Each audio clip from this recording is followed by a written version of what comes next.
In today's video, we're going to be looking at the Acer 315 Chromebook. I've had this Chromebook for the last couple years, and I wanted to give you my honest review in the 2024 and hopefully help you decide if this Chromebook is still worth getting. First thing first, let's start with the design. Now the build of this Chromebook is mostly plastic, if not all plastic. The top, even though it feels like aluminum, is definitely made of plastic, the bottom as well. Now, when it comes to the inputs and outputs, here we have USB-C, then we have USB Type-A, SD card expansion, headphone jack, and then on this side we have constant unlock slot, USB-C, USB Type-A. Now, when it comes to the charging, it charges via USB-C, which does come inside the box. Now, you can end up charging it on either side, whichever side is more convenient. You can plug in that USB-C charger. Now, the little light is only located on this side, which will tell you if the Chromebook is full. It will turn from, I believe, from red to the green, telling you the Chromebook has 100% battery. Now, when it comes to the weight, this is quite a big Chromebook. This is 15.6 inches, so it has pretty huge display. Also has a full-size keyboard with the numpad. So, of course, this Chromebook will have decent amount of weight. If you do end up putting it in a backpack, let's say going to the college, to school, you will definitely feel that weight. So it's not very portable, but it's still a laptop form. It still has a very good battery. So, of course, you can take it on the go as well. Now, let's talk about the screen. I already mentioned 15.6 inches, but there's quite a few variations of this one. For example, what I have here is the 1080p resolution. Now, this Chromebook also comes in the 720p. Now, the differences between the 720p version and 1080p is more of a quality of display, but also the real estate. Now, let me show you how the 720p would look if I did have it. Now, as you guys can see here, this will be 1280 times 720. So that will be 720p resolution. And as you guys can see, everything is more zoomed in.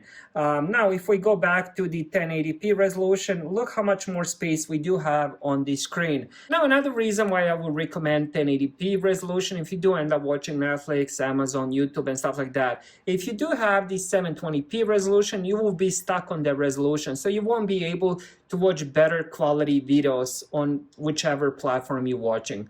So 1080p is definitely a way to go. Now, another thing I want to talk about, some of these models do come with the touchscreen and some of them don't.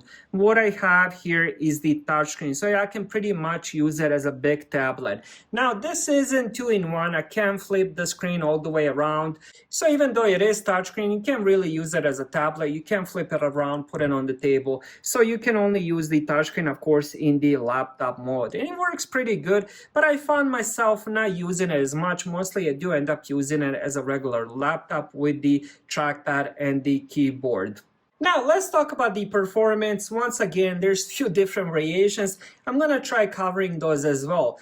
Now, when it comes to the CPU, this Chromebook has so many different variations, and I also noticed right now they have some of the newer CPUs.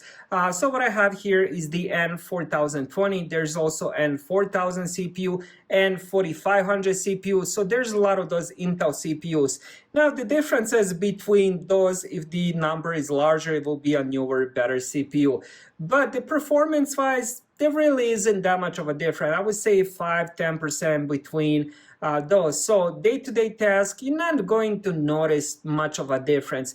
Maybe if you end up playing quite a lot of games, a lot of arcade games, maybe you will notice a little bit of difference. But again, 5, 10, even 15% of the performance increase is not that much. Day-to-day use, you're not going to notice that. When it comes to the RAM, it comes with 4 gigabytes of RAM, and I also noticed some of the versions do come with 8 gigabytes of RAM. Again, make sure you end up reading the description and getting the Chromebook you want. Storage, 32 gigabytes, 64 gigabytes. Now, when it comes to the side, it does have speakers on both sides, and for me at least, the speakers sound really good. I'm gonna play you something on the 100% volume. You guys can be the judge if it does sound pretty good to you as well.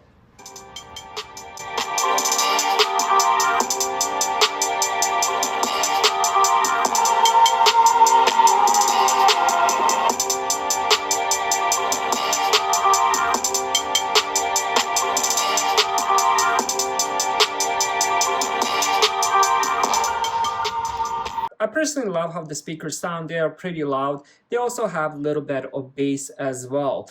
Now, when it comes to the battery life, day-to-day experience, I'm getting between 10 to 12 hours of battery life. Now, that would really depend what I do end up doing. Like, for example, if I'm, watching videos throughout the whole 10 hours, I'm gonna be getting a little bit less than that 10 to 12 hours. But if I'm just using it for browsing, email, and stuff like that, I can definitely see increase in battery, 12 hours, so maybe even a little bit more. When it comes to the charging, this Chromebook charges in around 2 hours from 0 to 100. In the past year, I've been using this Chromebook pretty much every single day. I love using it. I love watching movies and watching games on this Chromebook, and I would definitely recommend this Chromebook. Thank you guys for watching. Have a great day.